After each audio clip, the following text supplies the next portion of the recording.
नमस्कार विद्यार्थी बालमित्रांनो, प्रेस टीचिंगमध्ये तुमचे स्वागत आहे. आजच्या भागामध्ये आपण एकात्मिक पाठ्यपुस्तक बालभारती इयत्ता 3 भाग 1 मराठी माध्यम या पुस्तकातील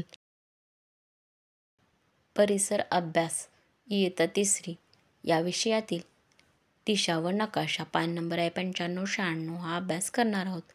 पुढे जाण्या अगोदर आमच्या चॅनलला लाईक, शेअर, सबस्क्राईब करा आणि बेल आयकॉन दाबायला विसरू नका, म्हणजे पुढच्या भागाचे नोटिफिकेशन तुम्हाला मिळत जातील. चला तर विद्यार्थी बालमित्रांनो, आज आपण अभ्यास करू. धडा नंबर 4 दिशा व नकाशा. दिशा ओळखायला शिकू. पूर्व, पश्चिम, उत्तर, दक्षिण या 4 मुख्य दिशा आहेत. त्या कशा ओळखायच्या? तर पूर्व, पश्चिम, उत्तर, दक्षिण या मुख्य दिशा आहेत हे लक्षात ठेवा. सूर्य ज्या बाजूने उगवतो ती पूर्व दिशा आणि सूर्य ज्या बाजूने मावळतो ती पश्चिम दिशा.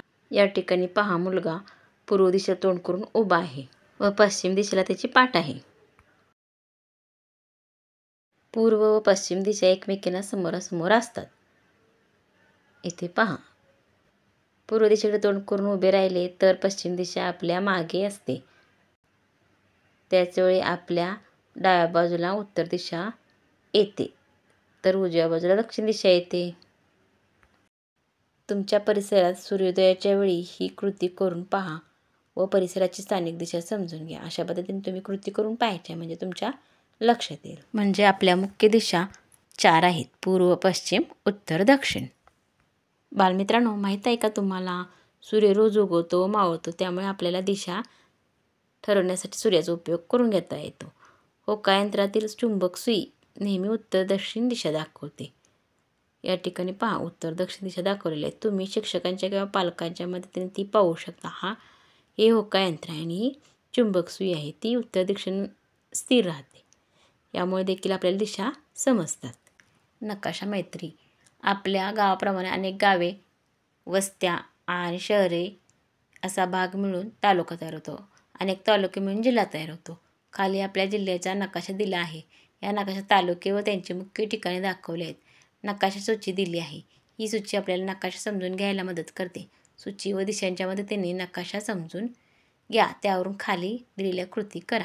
या ठिकाणी सांगली जिल्ह्याचा नकाशा दिलेला आहे. त्यामध्ये सांगली जिल्ह्याचे एकूण तालुके दिलेत. एकूण तालुके 10 आहेत. तर आता आपण आपला तालुका कोणता आहे तो पाहू. या ठिकाणी पूर्व, पश्चिम, उत्तर, दक्षिण असे सूचीमध्ये दिशा दाखवलेल्या आहेत. त्याप्रमाणे आपल्याला नकाशा समजून घेता येईल आणि दिशाही समजतील. तर या ठिकाणी काही प्रश्न दिलेले आहेत. त्या प्रश्नाची उत्तरे आपण नकाशा पाहून देऊ. 1. आपल्या गावाचे नाव आपल्या तालुक्यात लिहा. या ठिकाणी आपला तालुका आहे मिरज. तिथे गावाचे नाव लिहिलेले आहे सांगलीवाडी. तुम्ही तुमच्या जिल्ह्यानुसार, तालुक्यानुसार तुमच्या गावाचे नाव लिहायचे आहे. त्यानंतर दुसरा प्रश्न पाहू. आपल्या जिल्ह्याच्या मुख्य ठिकाणाच्या नावाभोवती गोल करायचा. जिल्ह्याचे मुख्य ठिकाण आहे सांगली, तर सांगली भोवती आपण गोल करू. इथे केलेलं आहे पहा. तिसरा प्रश्न.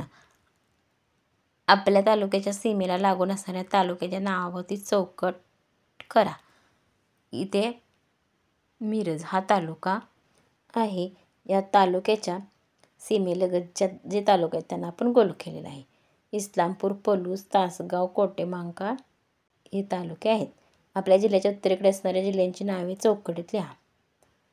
उत्तरेकडे असणारा जिल्हा, आता ही पूर्व, पश्चिम, दक्षिण, उत्तर. मग या आपल्या जिल्ह्याच्या वरती उत्तर दिशा, इथे सातारा जिल्हा आहे आणि इथे सोलापूर जिल्हा आहे. 2 जिल्हे आपल्या जिल्ह्याच्या उत्तरेकडे आहेत. सातारा व सोलापूर जिल्हा आपण चौकटीत लिहिलेला आहे. 5वा प्रश्न पाहू. कर्नाटक राज्य व सोलापूर जिल्हा यांच्या सीमा लागून असलेले आपल्या जिल्ह्यातील तालुके शोधा व रंगवा. इथे आता आपण शोधू. ते तालुके आहेत मिरज, जत, कवटेमहांकाळ आणि आटपाडी हे 4 तालुके आहेत. ते तुम्ही रंगवायचे आहेत. आता पुढे पाहू.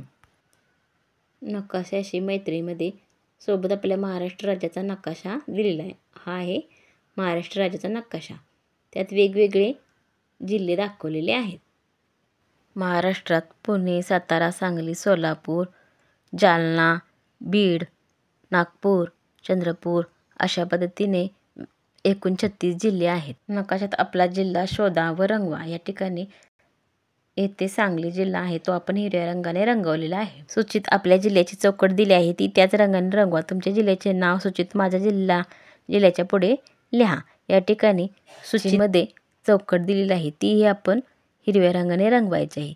सांगली जिल्ह्याला आपण हिरवा रंग दिला आहे म्हणून चौकट हिरव्या रंगाने रंगवायची आहे आणि माझा जिल्ह्याच्या पुढे सांगली आपण लिहिलेलं आहे. पुढे वाचू. आपल्या जिल्ह्याच्या शेजारी असलेल्या जिल्ह्यांची नावे खालील चौकटीत लिहा. ते जिल्हे आहेत कोल्हापूर, सातारा, सोलापूर. हे 3 जिल्हे सांगलीच्या शेजारी आहेत. इथे आपण चौकटीतही लिहिलेलं आहे कोल्हापूर, सातारा, सोलापूर.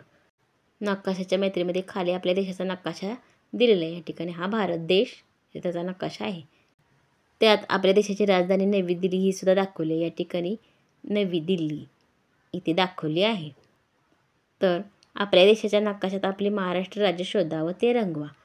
इथे भारत देशामध्ये वेगवेगळे राज्ये दाखवलेले आहेत. इथे आपला महाराष्ट्र आहे, तो आपण रंगवलेला आहे. आता नकाशाची मैत्रीमध्ये पुढे पाहू. येथे जगाचा नकाशा दाखवलेला आहे. त्यात जमीन खंड पांढऱ्या रंगाने दाखवले आहे.